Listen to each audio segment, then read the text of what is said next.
दादा, शेतकरी सांगत आहेत की वेळोवेळी जे पंचनामे आहेत हे पंचनामे वेळोवेळी ज्या वेळेला त्यावेळेस होत नाहीत आणि साहजिकच त्यामुळे शेतकऱ्यांना जी मदत आहे ती योग्य वेळेस मिळत नाही. त्यामुळे शेतकरी नेहमीच चिंतित आहे, कारण सलग दुसऱ्या वर्षी अवकाळी पावसाने शेतकऱ्यांच्या पिकांचं मोठं नुकसान झालं. मला तर कळालं की काल 2 दिवसापासून पंचनामे चालू आहेत. सगळ्यांचे आजपर्यंत नसतील झाले, पण ते पुढच्या 1-2 दिवसात होतीलच. दादा, शेतकऱ्यांना काय आश्वस्त करताय? काय व्यथा जे आहेत ते शेतकरी तुमच्या पुढे मांडतात? शेतकऱ्यांना आणि बारामतीकरांना मी दादांचं प्रिय कुटुंब म्हणून आश्वासन करतो की जसं दादांनी अनेक वर्ष काम केले, सगळ्या शेतकऱ्यांना मदत केली, बारामतीच्या जनतेला मदत केली, तशीच आम्ही सर्व राष्ट्रवादी पक्षातले नेते, पदाधिकारी, सहकारी, वहिनी, पारदादा सगळेच आम्ही जरा एकत्रित येऊन तसं काय असेल त्यांना सपोर्ट करू आणि नेहमीच त्यांना त्यांच्या दुःखात वेळेत त्यांच्याबरोबर सहभागी राहू. दादा,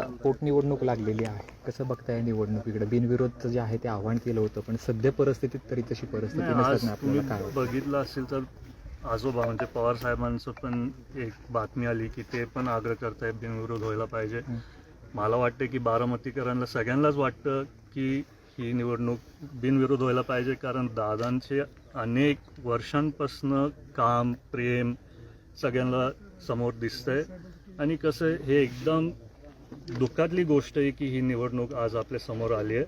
त्याच्यामुळे मला वाटतंय की सगळेच बारामतीकर दादांचं कुटुंब असून त्यांच्या पण मनात भावना आहेत की ही निवडणूक निवडणूक बिनविरोध होण्यासाठी म्हणजे अनेक प्रयत्न झाले किंवा लोकांच्या मनात देखील निवडणूक ही बिनविरोध होईल असंच आहे, परंतु कुठेतरी काँग्रेसने काल उमेदवार देणार असं ठरवलेलं आहे. कुठे चर्चा वरिष्ठ पातळीवरती चालू आहे का जेणेकरून ही निवडणूक बिनविरोध?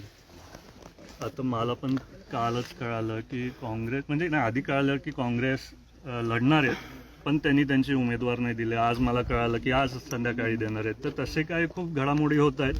त्याच्या संदर्भात आपले वरिष्ठ नेते त्या लोकांशी बोलतील आणि जर आमची कुठे गरज पडली तर आम्ही पण त्यांना जाऊ. विरोधकांना काय आव्हान मेळावा घेताय, आज मेळावा घेताय, काय आव्हान करणार? मेळावा नाही, आज आमची बैठक आहे, आमच्याच पक्षाची बैठक आहे.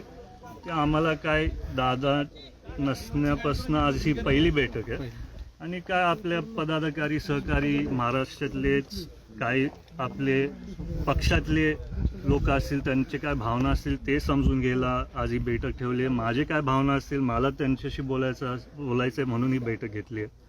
दादा, सोमवारी उमेदवारी अर्ज दाखल करताय. कोण कोण उमेदवार अर्ज दाखल करण्यासाठी येणार आहे आणि कशा पद्धतीचं नियोजन असणार आहे? कोण कोण उमेदवार नेते उपस्थित? आता तरी मला माहिती आहे की भुजबळ साहेब, हसन मुश्रीफ साहेब, सुनील तटकरेजी, प्रफुल्लभाई सगळेच पक्षातले मोठे नेते असतील, नाही तर सगळेच आमदार वगैरे सगळेच येणार आहेत, तेवढी मला माहिती आहे. मुख्यमंत्री येणार असं देखील आता समजते. त्यांना एक महायुतीतल्या आमचे जवळचे पक्ष आहेत, त्याच्यामुळे आम्ही त्यांना ती आवाहन केले. आता तुम्हाला माहिती आहे पारदानाचा जेव्हा फॉर्म भरला तेव्हा पण मुख्यमंत्री साहेब होते. तसंच आम्ही एकत्रित सर्वच महायुतीतले म्हणून आम्ही त्यांना तशी विनंती केली.